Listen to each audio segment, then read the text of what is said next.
Pasado na po ba ako sa pagsusulit? Opo.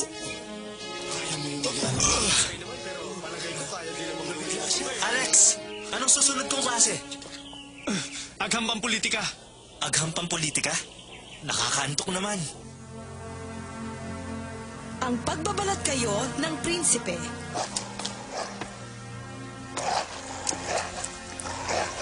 Bakit kayo narito?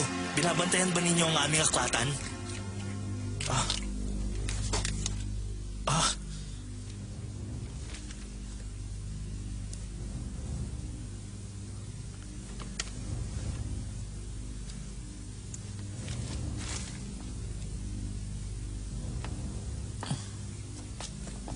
Si Saral, anong ginagawa niya rito? Kayo nahinala. Para ba sa mahal na hari ang inuming yan?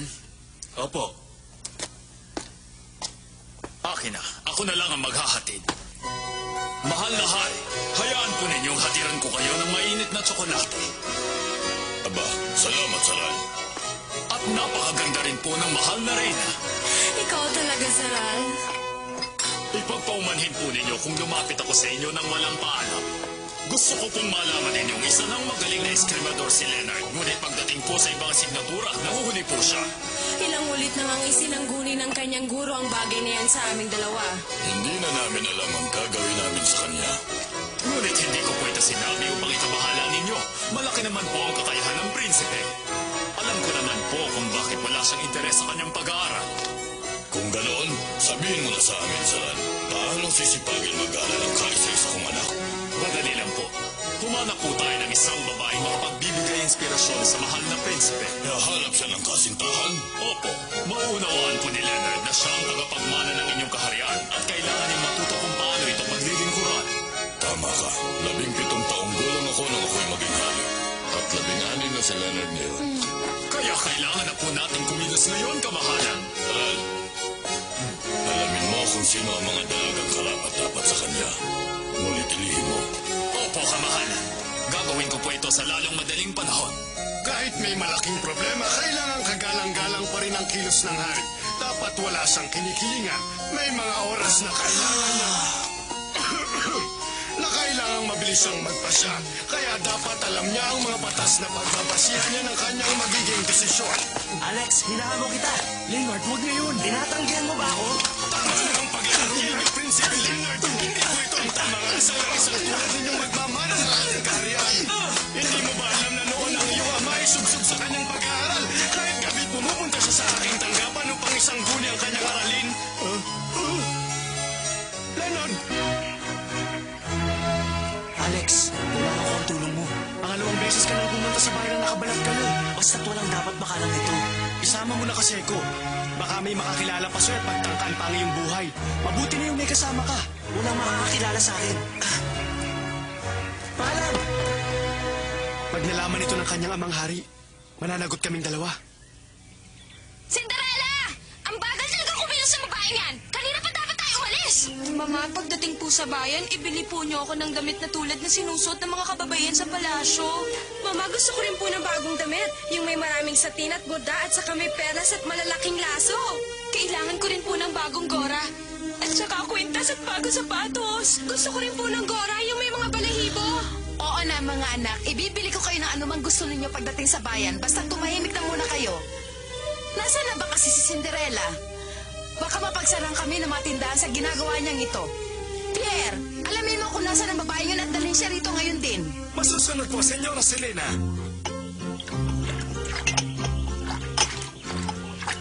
Malapit na ako matapos.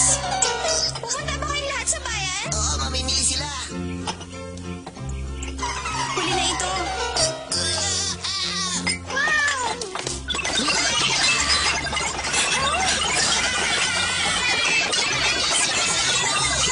Ay, salamat. Mabuti na lang mabilis kayong kumilos.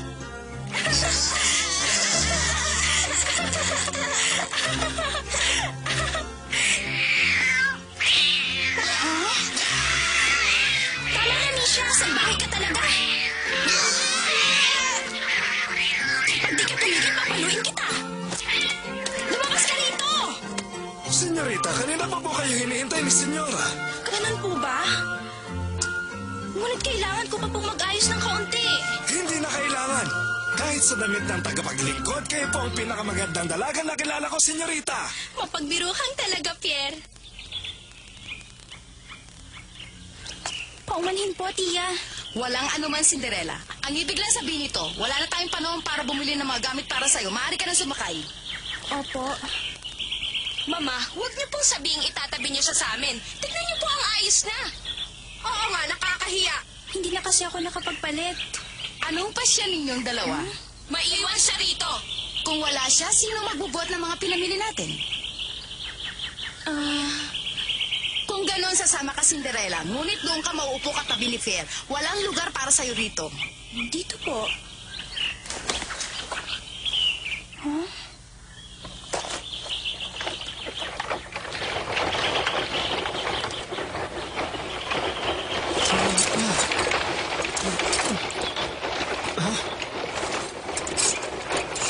Ano ka ba naman, Jane? Kurong ka naman, inuupuan mo ng damit ko. Tingnan mo nga malaking pwesto kinukuha mo. Anong ibig mo sabihin? Na tumataba na ako? Sa itsura mong yan, napagkamala kitang hamon. Ha? Anong hamon? Naman tinutukso na naman po niya ako. Tumigil na nga kayong dalawa. Nahihilo na nga ako sa lubak na dinaraanan natin. Lubak? Wilson, bilisan mo pa! Nako, dahan-dahan lang. Hiya! Bilisan mo pa! Hiya! Hiya! Hiya! Ha? Si Cinderella ba yon?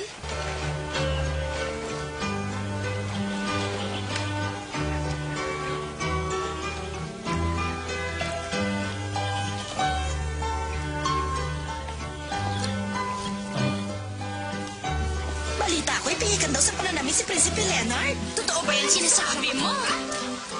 Ay, naku. At meron daw siyang isang tagapaglingkod na ang tanging tungkulin ay siguraduhin hindi maaalik ang mukha ng prinsipe. At isang beses lang niyang gamitin ang mga sapatos niya. Siya nga. Oo. Kung sa bagay, isa siyang prinsipe, marami siyang pambili ng sapatos niya.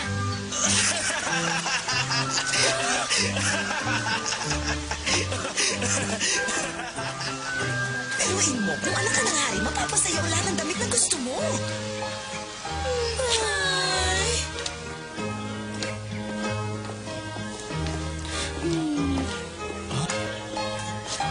Mama, yan ang tindahan tinutukoy ko. Sabi nila, dyan daw namimili ng mga damit ang pamilya ng mga hari.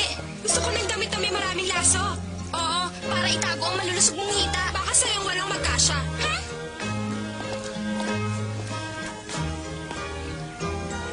Huwag ka na pumasok, Cinderella. Hintayin mo na lamang kami rito sa labas. Gusto ko pa sanang tumingin. Titingin ka rin ng damit? Sapat na sa'yo ang suot mo at wala ka namang pupuntang mahalaga.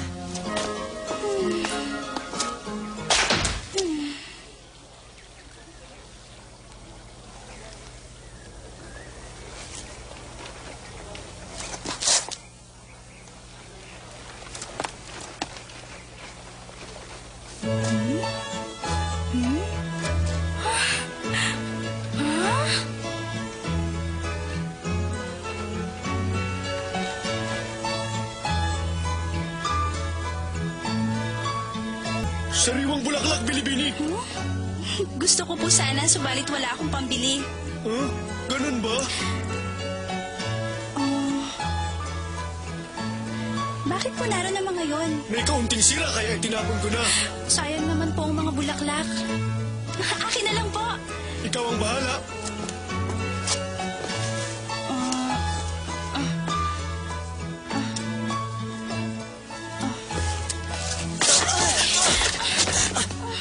Nako, hindi ko sinasadya. Paumanhin. Ay, naku, mga pinamili. Teka, ikaw uli. Hindi ba ikaw yung nakita ko nung isang araw?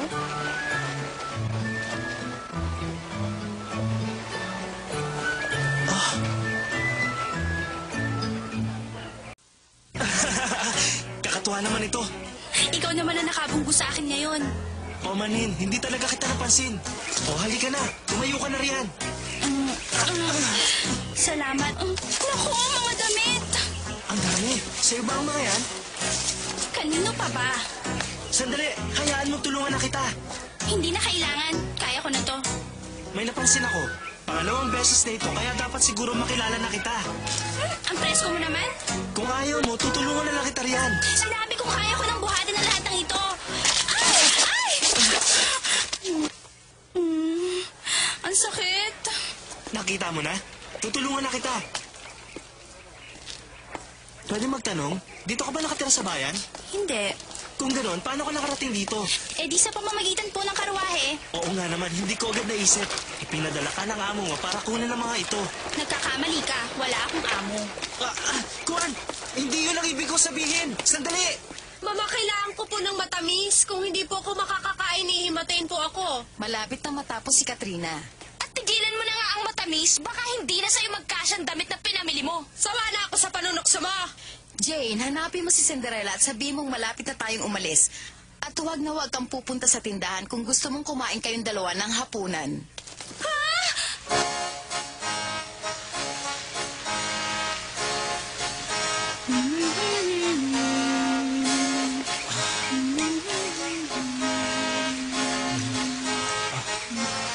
Marunong ka bang mga bayo? Mga bayo tayong dalawa. Gusto mo? Alam mo noon, lagi lang akong nakasakay sa karwahe. Pero ngayon, marunong na ako magpatakbo dito. Ang galing mo pala. Cinderella! Cinderella! Huh?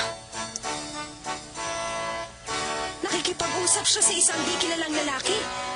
Kailangan malaman ko ang pinag-uusapan nilang dalawa. Naalala ko tuloy si Papa. Sandali, marunong ka rin ba maaso? Madalas ko kasing gawin yung sa hardin namin. Bang! Nangangaso ka sa inyong hardin? Oo naman. Bang! Hindi ako sang-ayon doon. Lalo na kung ginagawang laro. Kawawa naman ang mga hayop. Kawawa. Tama na. Alam ko namang binibiro mo lang ako. Sa palasyo lang may ganong kalaking hardin. Kaya tama ng kasinungalingan mo. Totoo yung sinabi ko. Maniwala ka. Dahil isa ako sa maraming tagapaglingkod sa palasyo. Sa palasyo pala siya nakatira? Tama, ganun nga. Kuminsan nga ay, tinutulungan ko ang prinsipe sa paglalaro ng eskrima. Pero ang eskrima, kayong dalawa ng prinsipe? Oo, ako ang kanyang utusan at pinakamatalik na kaibigan. Talaga? Totoo ba ang narinig ko tungkol sa kanya? Napihikan siya sa pananamit?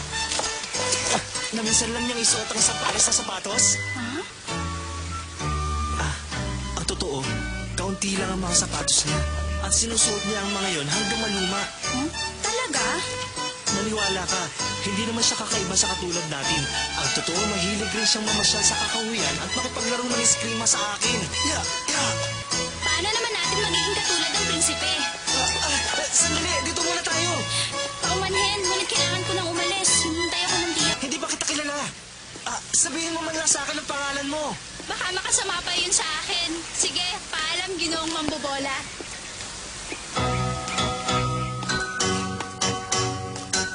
Paumanhin po, hindi ko po napansin ang oras. Sabi ni Jamie, kausap ka raw na isang lalaki. Isa lang pong binatang nakausap ko nung nakaraang pista. Oo nga pala, marami pa kaming pupuntahan kaya pauunahin na kita. Iuwi mo na yung mga pinamili namin, maglakad ka na lang at dapat nakahanda ka na ng hapunan pagdating namin.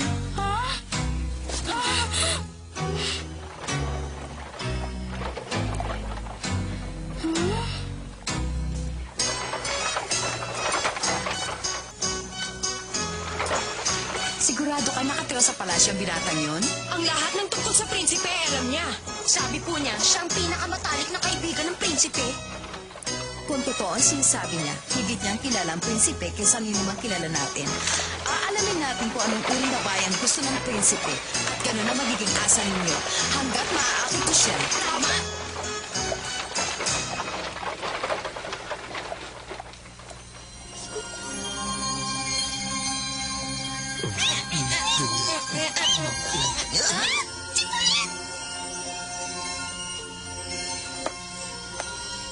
Kayo lang pala ang naiwan. Nagpunta silang lahat sa bayan. Salamat sa inyong tulong at malinis ang bahay.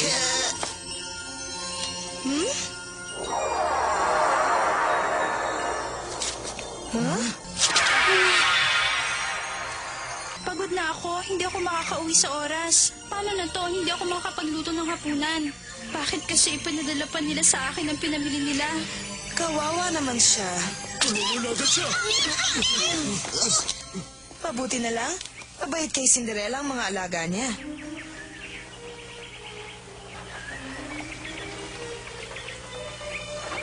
Hindi lumit ko ang kariton. Sinabi ko na nga bang hindi siya nakatira sa palasyo.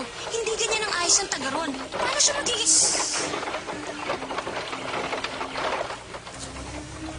Pierre, sundan mo. Opo, senyora!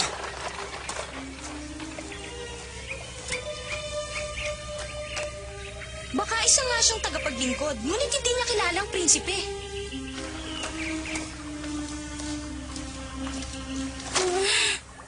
Hindi ko na kaya. Pagod na talaga ako.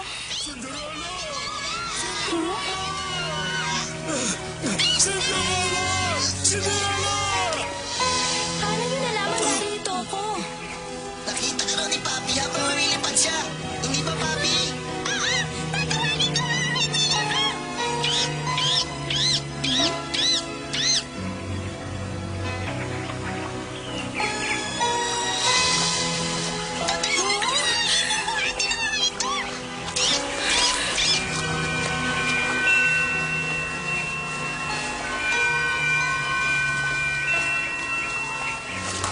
Salamat! Maraming salamat sa inyo! Maganda na kami sa inyo. Halika na, Cinderella!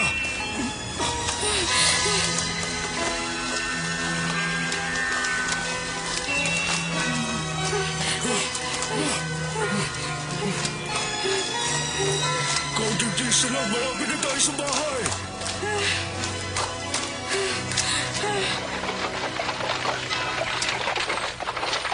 Anong palagay ninyo sa binata?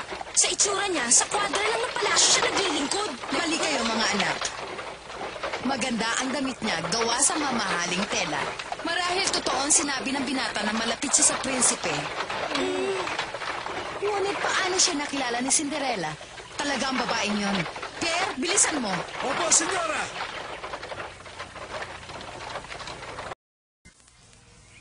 Maraming salamat sa tulong ninyo! Sige, magluto na tayo!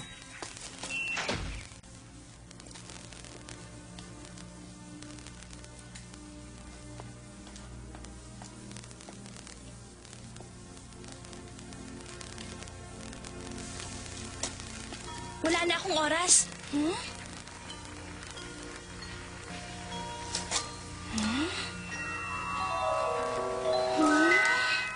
Tapos na? Kayo ba ang naghanda nito, Pachi? Kung ganon, sino? Huwag mo na isipin yon. Ihanda mo na ang hapag bago sila dumating. Bilisan mo! Oo nga. Salamat.